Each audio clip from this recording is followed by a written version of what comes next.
Entonces vamos a hacer la oración. En nombre del Padre, del Hijo, del Espíritu Santo.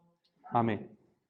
Oh corazón de Jesús, déjame apoyar mi cabeza en tu pecho para suplicarte que cuides a los sacerdotes cuyas vidas se consumen ante el altar porque son tuyos.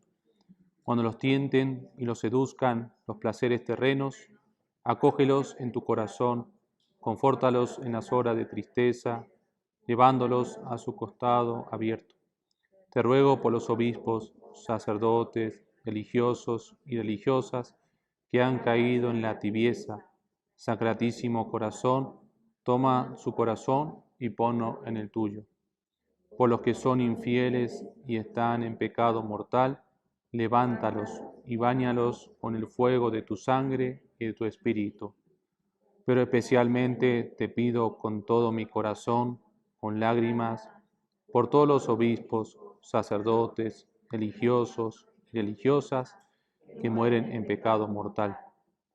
Corazón de Jesús, fuente eterna de amor y de misericordia, ten compasión de nuestros hermanos y se salven.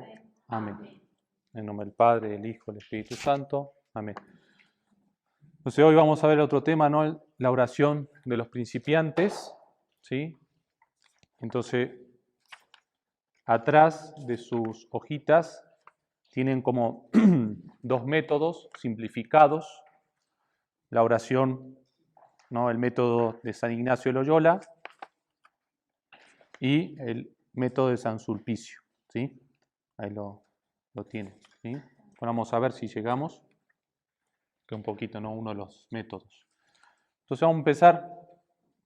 Entonces, como les decía, ¿no? Si tienen preguntas, después la vamos respondiendo al finalizar.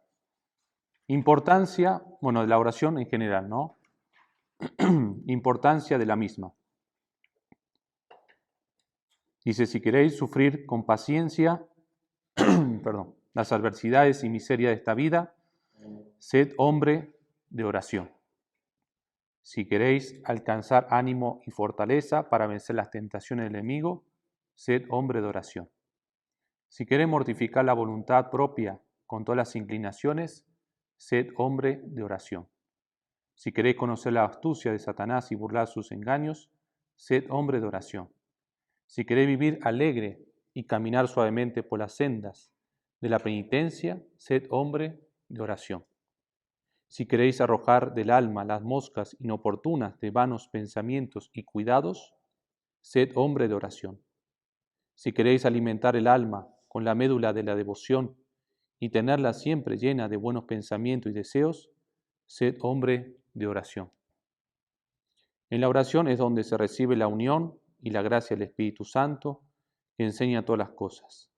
Digo más, si queréis remontaros a las alturas de la contemplación y disfrutar de los dulces abrazos del esposo, ejercitaos en la oración. ¿Sí?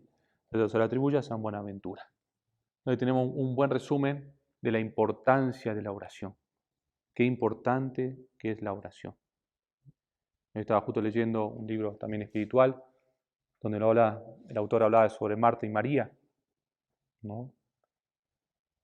Y cómo María había elegido la mejor parte, estando con Jesús. ¿Sí?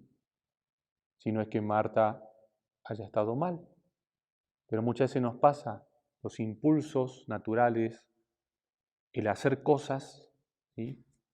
Nos va inquietando, nos inquieta y nos perturba. Si hacemos mucho apostolado, tener mucho cuidado si no tenemos vida de oración, que es lo que hoy está pasando.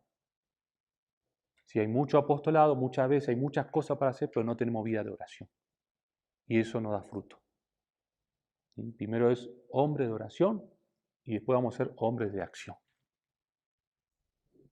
Eso es fundamental. Porque si no, uno termina lastimado, ¿no? Por eso se inquieta, Marta se inquieta, ¿no? Y termina murmurando. ¿Sí?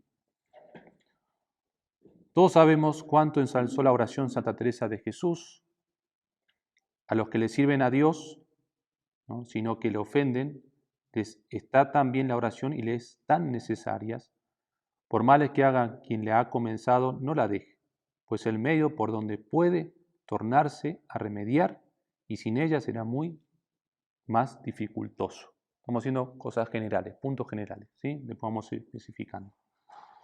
No es menos categórico San Alfonso María Ligorio.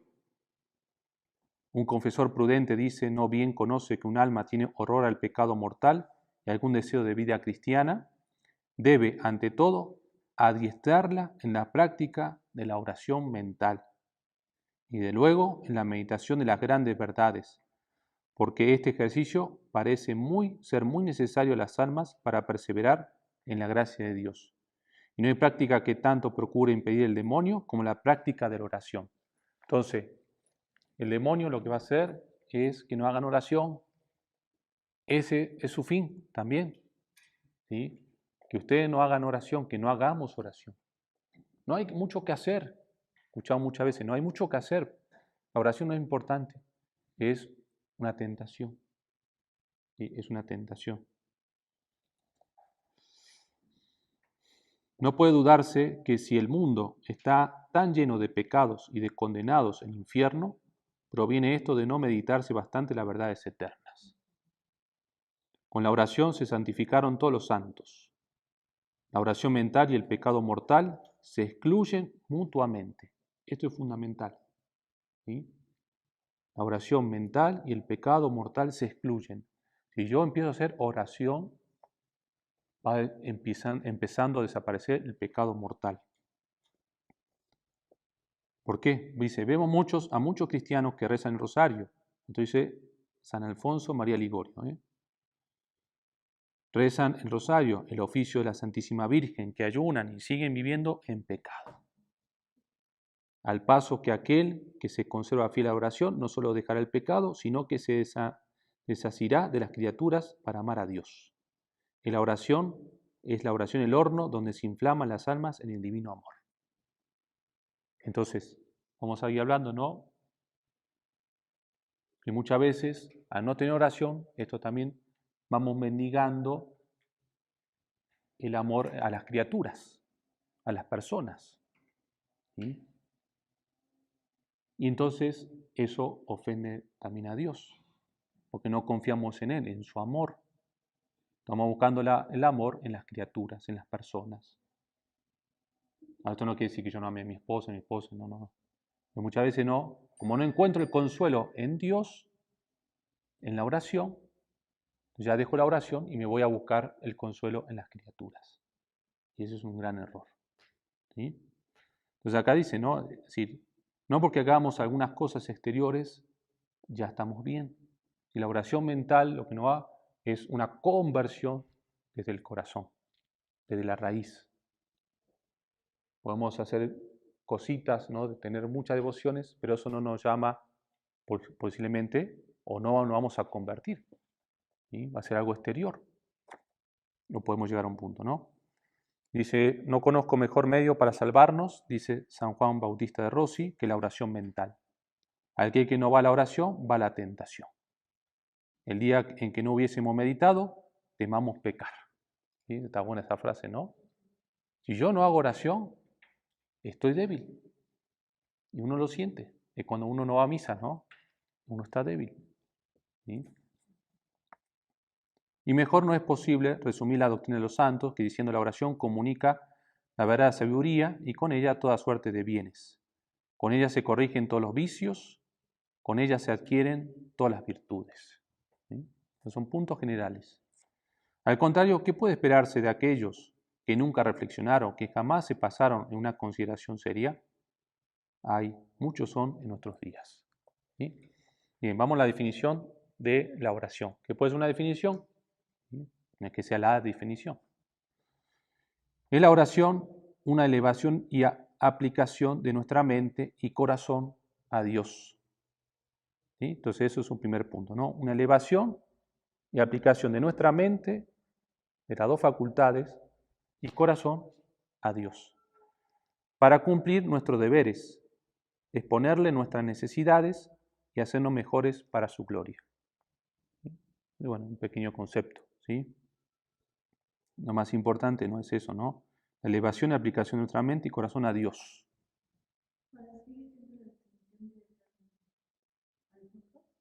No.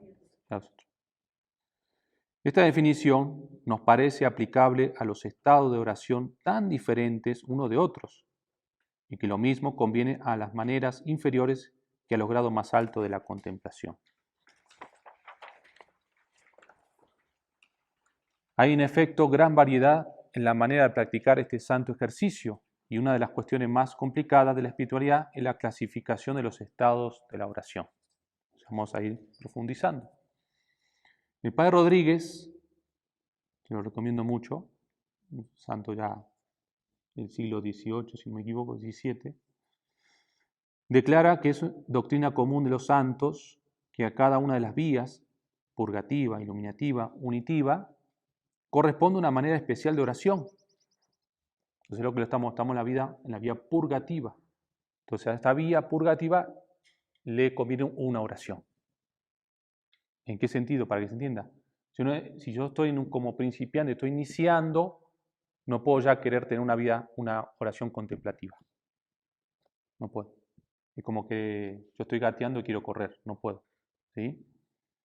En la vía purgativa, vía de peleas y trabajos, en la que el alma está todavía casi enteramente metida en las cosas de la tierra, preocupada por completo por sus intereses temporales y expuestas a graves peligros de pecar, y por otra parte aún novicia en las cosas espirituales, solo a fuerza de reflexiones y de consideraciones puede desasir su corazón. Puede ir vaciando su corazón. Eso es desasir. ¿Sí?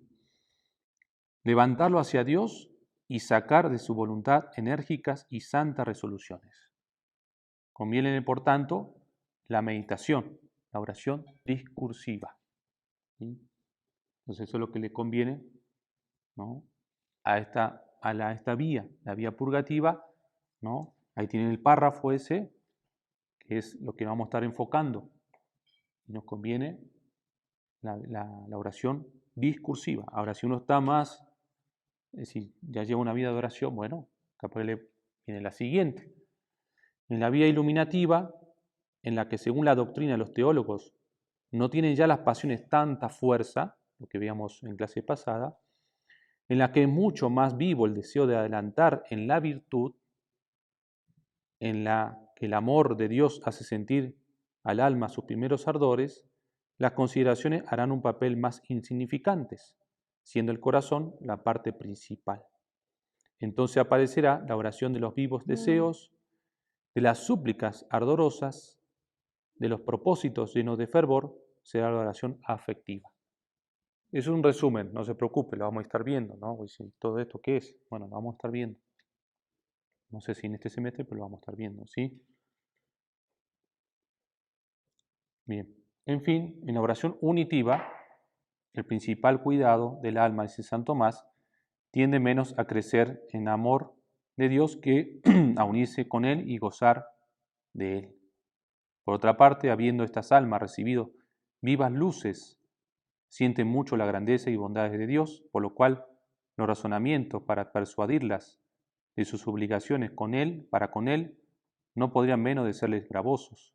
Le tiene un amor tranquilo pero intenso, que le infunde el mismo Espíritu Divino, y gustan profunda y viva satisfacción en este amor. La manera de oración de las almas perfectas será, pues, menos violenta, más sencilla a la vez y sosegada. Esta es la oración contemplativa ordinaria. Entonces, para que usted vea, que la oración no es algo simple, es decir, tiene su estructura, tiene su comienzo, tiene su fin. Si no es así nomás, ¿no? Entonces, en cada etapa de mi vida, ¿sí? En cada etapa de mi vida espiritual, también hay una etapa de vida de oración. Y que si esto no se conoce, no sé qué pasa. No, pero si yo digo, ya no siento nada, no tengo ganas de oración, siento aridez, no sé, me pasan muchas cosas, ya Dios no me quiere, ya no hago oración. La dejo, porque no sé estas cosas. Y eso pasa mucho. ¿Sí? Entonces, yo no sé, la dejo. Y el demonio triunfa. ¿Sí? Entonces, Por eso es importante conocer. ¿Sí? Más, entre las almas perfectas las hay a quienes otorga Dios gracias admirables, que suponen una verdadera derogación de las leyes comunes de la naturaleza. Son verdaderos milagros, como los arrobamientos, los éxtasis que suspenden el ejercicio de las facultades sensitivas, u obra Dios en ellas fenómenos puramente espirituales, sin intermedio de los sentidos exteriores, ni siquiera de la imaginación, poniéndola así en el estado de los ángeles o de las almas separadas. Tales son las visiones intelectuales, y ahí lo que constituye la contemplación extraordinaria. Por eso extraordinario, no es lo ordinario. ¿Sí? Entonces no vamos a estar enfocando a eso no vamos a enfocar. ¿Sí? Bien. Necesidad de la oración. La necesidad de la oración se funda en la necesidad de la gracia actual. Es una verdad de fe que sin esa gracia somos radicalmente impotentes para salvarnos. Y con mucha razón, con mucha mayor razón, para alcanzar la perfección. Bueno, si no entra, no, pero sí, por eso dice gracia actual no, porque es decir, necesitamos porque hay una gracia santificadora y una gracia actual, ¿no? Es decir, la gracia actual es la que, es decir, viene, es decir, como podemos explicar, ¿no? Dios la envía, ¿no? Es decir, Dios la está dando constantemente, ¿no? Constantemente. Si nosotros estamos en estado de gracia, Dios las da. ¿Sí? Nos da esa fuerza, ¿no? Por ejemplo, para ir a misa, para comulgar, para confesarme, para rezar, ¿sí? Para, no sé, la paciencia, la misericordia. Ahí tenemos una gracia, ¿sí? Por mi propia fuerza muchas veces me doy cuenta que no lo pude haber logrado, si no puedo. Entonces sabemos que tenemos la gracia, ¿sí? Por la propia razón no puedo, solamente con la razón no puedo, ¿sí? De eso se trata. Dice, somos radicalmente impotentes para salvarnos y con mucha mayor razón para alcanzar la perfección, ¿sí? Con nuestras propias fuerzas, por muy bien que usáramos de nuestra libertad, nunca podremos ni disponernos positivamente para la conversión, ni tampoco perseverar por un tiempo notable, ni menos hasta la muerte. ¿Sí? Con nuestra propia fuerza no podemos. No podemos. ¿Sí? Si mí, dice Jesús a sus discípulos, no podéis hacer nada. Pero nada. Por eso la importancia de la oración. Ni siquiera concebir un buen pensamiento, añade San Pablo, pues Dios es el que obra en nosotros, en vosotros, el querer y el ejecutar. ¿Sí? Ahí lo tenemos. Así pues, descontada la gracia primera, que se nos concede gratuitamente antes de que oremos, puesto que ella es el principio mismo de la oración, es verdad, constante, sea la oración el medio formal, eficaz y universal por el que ha dispuesto Dios que alcancemos todas las gracias actuales. Esta es la razón de que nuestro Señor vuelva tantas veces sobre la necesidad de la oración para conseguir la gracia. Pedid, dice, y se os dará. Buscad y hallaréis. Llamad y se os abrirá. Porque todo el que pide recibe, y el que busca halla, y al que llama se abrirá. Mateo 7, 7, 8. Como si dijera, añaden casi todos los comentaristas, si no pidiereis, no recibiréis. Si no buscareis, no hallaréis. ¿Sí? Esta necesidad de la oración la hace resaltar especialmente cuando es menester vencer las tentaciones. Vigilad y orad para que no caigáis en la tentación. El espíritu está pronto, pero la carne es flaca. Eso es fundamental. ¿Sí? Desconfiar de nosotros. Santo Tomás dice que la confianza que no esté fundada en la oración es presunción. No está negrita. ¿Sí? Porque Dios, que no nos debe la gracia de justicia, no se ha obligado a dárnosla sino en cuanto dependiente de la oración. Cierto que sabe las necesidades espirituales nuestras sin menester de que se las expongamos, mas quiere que nuestras oraciones sean la llave que abre las puertas de su misericordia, para que entendamos ser enteramente suyos los bienes que nos concede. Entonces, Dios sabe lo que necesitamos. Y no es que cuando se lo pedimos, necesita esto esta persona. No, Dios lo sabe pero quiere que se lo pidamos. Es decir, Él te da la gracia para darte cuenta y se lo pidas. ¿Sí? Y entonces Él ahí lo está anhelando, pero quiere que lo pidamos con nuestra voluntad. ¿Sí? De eso se trata. Así lo entendió siempre la tradición. El Concilio de Trento, haciendo suya la doctrina de San Agustín, nos dice que Dios no nos manda cosa alguna que sea imposible, porque nos manda hacer lo que podamos y pedir lo que no podamos hacer. Me parece un triángulo de lengua, pero está muy cierto. ¿Sí? Entonces, nos manda hacer lo que podamos y pedir lo que no podemos hacer. Y con su gracia nos ayuda a pedirlo. Supone, pues, claramente haber cosas que son imposibles sin la oración. Y esa es la conclusión que deduce el Catecismo Romano. La oración nos fue dada como un instrumento necesario para alcanzar lo que deseáramos. Realmente hay cosas que no podemos conseguir sino con la ayuda de la oración. ¿Sí? Pero está claro. Bien, vamos un poquito más. Dotes esenciales de la oración. Así como se necesita la gracia actual para todas las obras necesarias para la salvación, también es menester dicha gracia para bien orar. Así lo declara abiertamente San Pablo, Romanos 8:26. El Espíritu ayuda a nuestra flaqueza, pues no sabiendo ni siquiera qué hemos de pedir en nuestras oraciones, ni cómo conviene hacerlo, el mismo Espíritu hace nuestras peticiones con gemidos que son inexplicables. Se añade a esto que la dicha gracia está a merced de todos, aún de los pecadores. Por ende, todos pueden orar. Aunque el estado de gracia no sea necesario para orar, da mucho mayor valor a nuestras oraciones, por supuesto, porque nos hace amigos de Dios y miembros vivos de Jesucristo. Vamos ahora a estudiar los dotes que ha de tener la oración. Primero, parte del objeto. Segundo, parte del sujeto que ora. Parte del objeto. La más importante condición por parte del objeto es que no pidamos sino los bienes que nos llevan a la vida eterna. ¿Sí?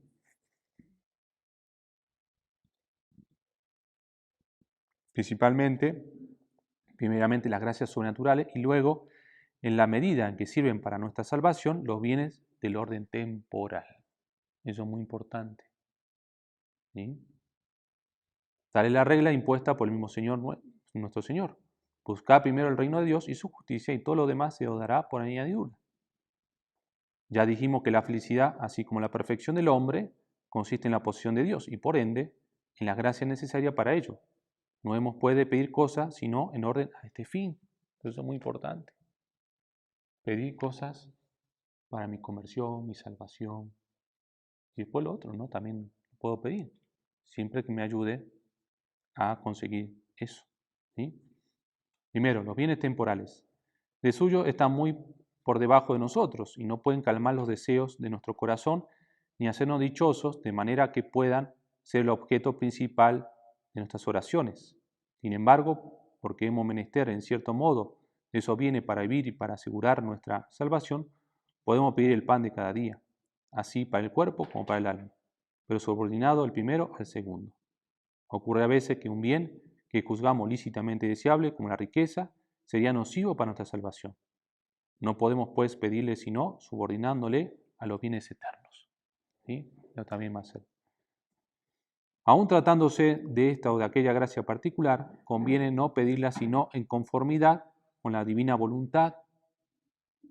Mejor sabe Dios que nosotros, en su infinita sabiduría, lo que conviene a cada una de las almas, según su condición y su grado de perfección. Entonces esto lo vamos a ver en otro momento, la conformidad con la voluntad de Dios. Aún es lo que yo estoy pidiendo, Dios sabe que no es bien para mí y no me lo va a conceder. No porque sea malo, porque sabe, no es como un papá o una mamá con su hijo. ¿No? Si sabe que le pide dulce, sabe que le va a hacer mal, no se lo va a dar. El niño va a llorar. Ahora, si yo me compadezco y se lo doy, en vez, claro, en el momento, qué bonito, ya se calmó, pero le va a hacer un daño. ¿Sí? Lo mismo Dios hace con nosotros. Lo mismo. ¿Sí? Como advierte con razón San Francisco de Sales, debemos desear nuestra salvación como Dios la quiere y por consiguiente querer las gracias que nos reparte y abrazarnos resuelta y absolutamente con ellas, porque es menester que nuestra voluntad corresponda a la suya. Mas tratándose de gracias especiales, como de esta o de aquella manera de oración, de consuelos o sequedades, etc., no se ha de pedir nada en forma absoluta, sino someterlo todo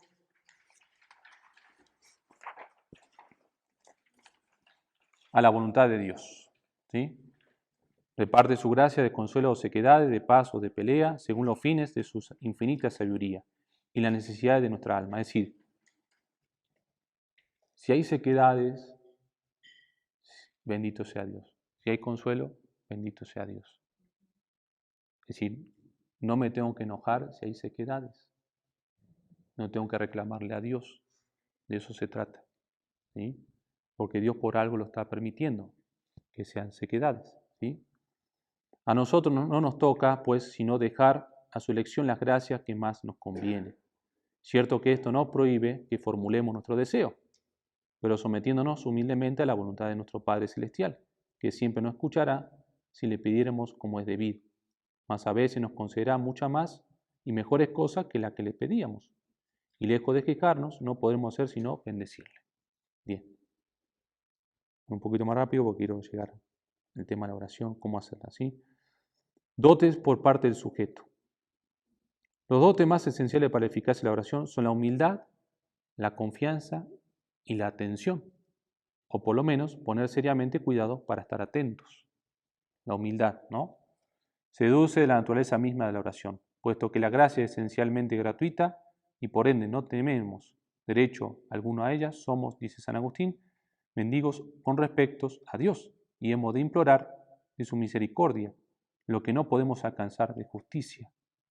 Así oraba Abraham, que ante la majestad divina se consideraba como un poco de polvo y cenizas. Mira que soy atrevido de interpretar a mi Señor, ya que soy polvo y ceniza. Así oraba también Daniel cuando pedía a Dios la libertad del pueblo judío, fundándose no en sus méritos y virtudes, sino en la abundancia y la misericordia divina. No nos apoyamos en nuestras obras justas para derramar ante ti nuestras súplicas, sino en tu grande misericordia. O así el publicano que fue escuchado: oh Dios, ten compasión de mí, que soy pecador. Mientras que la oración del soberbio, ¿sí?, el soberbio fariseo, fue rechazada. Jesús mismo nos dice la razón. Quien se ensalzare será humillado, y quien se humillare será ensalzado. Bien lo entendieron sus discípulos, cuando Santiago nos dice con mucha insistencia: Dios resiste a los soberbios y da su gracia a los humildes. Así lo exige la justicia, porque el soberbio se atribuye a sí mismo la eficacia de la oración, mientras que el humilde se la atribuye a Dios. Eso es fundamental. Queremos que Dios nos oiga a costa de su misma gloria para dar pábulo y cebo a nuestra vanidad. El humilde, por el contrario, confiesa sinceramente haber recibido de Dios cuanto tiene. Al concederle, pues, Dios lo que pide, hace para su gloria al mismo tiempo que para el bien del que ora. Entonces, la humildad es fundamental para la oración. Van de la mano. ¿Sí? De esta manera, la humildad engendra la confianza, la cual se funda no en los propios méritos, sino en la infinita bondad de Dios y los méritos de Jesucristo. Nos enseña la fe que Dios es misericordioso y que por esta razón se compadece con tanto mayor amor de nosotros cuanto más confesemos nuestras desdichas, porque la desdicha atrae así la misericordia. El invocarle confiadamente es al fin y al cabo honrarle, es proclamar ser Él la fuente de todos los bienes, y que no desea sino otorgárnoslos. Por eso nos dice mil y mil veces en la Sagrada Escritura que escucha los ruegos de los que esperan en Él. Pues Él se abraza a mí, yo he de liberarle, le exultaré, pues conoce mi nombre.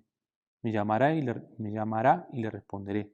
Estaré a su lado en la desgracia, le libraré y le glorificaré. Nos convida el Señor a orar con confianza y para más encarecernos esta, acude no solo a las más vivas exhortaciones, sino también a las más tiernas parábolas. Luego de haber asegurado que el que pide recibe, añade, ¿quién de vosotros si le pide su hijo pan le da una piedra? ¿Sí? Bueno, ahí todo lo que dice. ¿Sí? Me voy a saltar un poquito esas citas. En aquel día pediréis en mi nombre y no os digo que yo rogaré al Padre por vosotros, pues el Padre mismo os ama porque vosotros me habéis amado. ¿Sí? Entonces, tenemos la humildad, tenemos la confianza, ¿sí? La confianza, pero también la confianza en el abandono. No en que Señor, te pido esto, pero me lo tenés que cumplir. Confío en ti, pero me lo tenés que cumplir. Y eso es lo que está mal. ¿Sí? Señor, yo te pido esto hasta la salud de alguien, un ser querido, pero Señor, que se haga tu santa voluntad. Porque vos sabés lo que conviene. Hasta una persona se puede morir porque Dios así lo ve que es mejor. Y es difícil entenderlo. No es fácil. ¿Sí? Cierto que a veces parece Dios cerrar sus oídos a nuestras súplicas, porque quiere que nuestra confianza sea perseverante, para que más hondamente sintamos nuestra pobreza y el valor de la gracia, pero nos muestra con el ejemplo de la cananea que aun cuando parece rechazarnos, gusta de que se le haga dulce violencia. Llega una mujer de Canaán a suplicar a Jesús que sane a su hijo que está atormentado por el demonio. ¿Sí? Entonces ahí tenemos toda la narración. ¿Sí? Voy a saltar un poquito. Ya lo sabemos, ¿no? Entonces ahí para que después lo lean, ¿no? Y tercero, pero junto con la perseverante confianza hay de ir la atención, o por lo menos un cuidado serio de poner el pensamiento en lo que hablamos con Dios. Las distracciones involuntarias, cuando procuramos rechazarla o disminuir su número, no dañan la oración. No dañan la oración. Ya se nos va a pasar. Tengo muchas distracciones. Ya no sirvo. No, dejo la oración. ¿Sí? ¿O estoy haciendo mala oración? No. Porque nuestra alma, por el mismo cuidado que ponemos en rechazarla, sigue encaminada hacia Dios. Pero las voluntarias, las distracciones voluntarias que admitimos deliberadamente o que flojamente rechazamos y cuya causa no queremos remover, son en las oraciones de precepto pecado venial y las demás descuidos y faltas del respeto que debemos a Dios, al cual no le vuelven muy propicio para que nos escuche. La oración es la oración una audiencia que el Criador se digna concedernos, una conversación con nuestro Padre Celestial, en la cual le rogamos tenga a bien oírnos y atender nuestras súplicas. ¿Sí? Tenemos el Salmo. Y al mismo tiempo que le rogamos nos escuche y hable con nosotros, no pondremos cuidado en atender lo que decimos y en estar atentos a las divinas inspiraciones. ¿Sí? Pues dice, este pueblo me honra con los labios, pero su corazón está lejos de mí. ¿Sí? Bien. Por eso es menester, pues, poner mucho de nuestra parte para rechazar con prontitud y energía las distracciones que nos acometieren, humillarnos con ocasión de ellas y de ellas sacar el provecho de renovar nuestra unión con Jesús y hacer con Él la oración. Es menester también reducir el número de las distracciones combatiendo fuertemente sus causas, la disipación habitual del espíritu, el hábito de estar forjando castillos en el aire, los cuidados y aficiones que atan y encadenan el espíritu y el corazón, y acostumbrarnos poco a poco a andar en la presencia de Dios, actuándonos en ella con frecuencia por medio del ofrecimiento de nuestras obras y de oraciones jaculatorias. Luego que hayamos puesto estos medios, no hemos de inquietarnos por las distracciones involuntarias que cruzan por nuestra mente o conturban la imaginación. Pruebas son y no pecados. ¿Sí? Pruebas son y no pecados. Y si sabemos sacar fruto de ellas, acrecientan nuestros méritos y hacen subir de precio nuestras oraciones. ¿Sí? Entonces ahí tenemos, ¿sí? ¿Sí? La importancia de luchar contra las distracciones, luchar contra ellas. ¿Sí?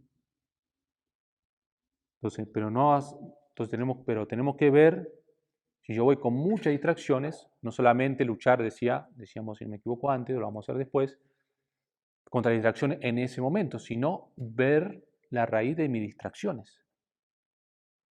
Como decía ahí, no construir castillos imaginarios, no hacer un Dios imaginario, porque vamos muchas veces pensando muchas cosas. Entonces tenemos que ver cuál es la raíz para atacar eso, y entonces eso también nos va a solucionar los problemas en la oración. De 3 maneras puede ser la atención que pongamos en nuestras oraciones. Cuando nos aplicamos a pronunciar bien las palabras, la atención es verbal y supone ya cierto trabajo en poner cuidado en lo que decimos. Entonces uno está rezando y ni pela lo que está diciendo, ¿no? Tu mente está en otro lugar, ¿sí? Nos pasa. Si uno está rezando, no sé, víspera el laude y tu mente está volando, ¿no? Pero bueno, si aplicamos la mente con preferencia a atender la significación de las palabras, entonces la atención es literal o intelectual, ¿sí? Son cosas, ¿no? 3. Si dado de mano al sentido literal se eleva el alma hacia Dios para adorarle, bendecirle y unirse con Él, o para penetrar la significación del misterio que se considera, o pedir a Dios todo cuanto la Iglesia y Jesucristo le piden, la atención espiritual o mística. Esta postrera conviene no tanto a los que comienzan, cuanto a las almas que ya van camino adelante. Entonces esta va a ser más difícil, lo que habla uno y autor, es tener a Dios. No se trata de que yo no puedo estar constantemente en la presencia de Dios, no puedo. ¿Sí? No puedo estar todo el día pensando, porque no, hay cosas que tengo que resolver en esta vida, y Dios lo sabe. Y no puedo aspirar a eso, porque es imposible. ¿Sí? O sea, tengo que tener un grado de perfección muy fuerte. ¿Sí? Entonces, pienso en una Santa Faustina, ¿sí? En sus trabajos cotidianos, pero eso no quiere decir que estaba constantemente. No se trata que yo mentalmente, sino que en mi corazón esté como atento a Él, ¿sí? Predispuesto. ¿Sí? No es que esté todo el día pensando en Él y que vaya no como caminando, no como un zombie. No, no se trata de eso. ¿Sí? Se trata de que la imaginación, mi mente, tampoco esté en otras cosas. ¿Sí? En pensamientos banales o pecaminosos peores. ¿Sí? Se trata de ir cuidando la imaginación, los pensamientos, ¿sí? Y también que mi corazón esté tranquilo y en paz. Aunque parece que hay muchas cosas, pero estoy en paz. ¿Sí? De eso se trata. Bueno, ahí dice, ¿no? Por eso es menester recomendar a los que comienza a llevar oración la primera o la segunda clase de atención, según la manera de ser de cada cual, sus inclinaciones y las circunstancias en que se halle, ¿no? Si yo quiero la tercera, todavía no estoy listo. ¿Sí? Tengo que hacer la primera y la segunda. Y ya puedo ir con la tercera. ¿Sí? Y entonces, porque vamos a seguir con el tema de la oración. ¿Sí? Entonces ahí tienen, para que lo vayan viendo, el tema de su método. Después lo vamos a ver, creo que dentro de 15 días. Pero para que lo vayan viendo el método San Ignacio y el método de San Sulpicio. ¿Sí? Sulpicio. Y vamos a ver también el tema de la lección divina. Y vamos a ver tema más, vamos a enfocarnos a cómo hacer oración, ¿sí?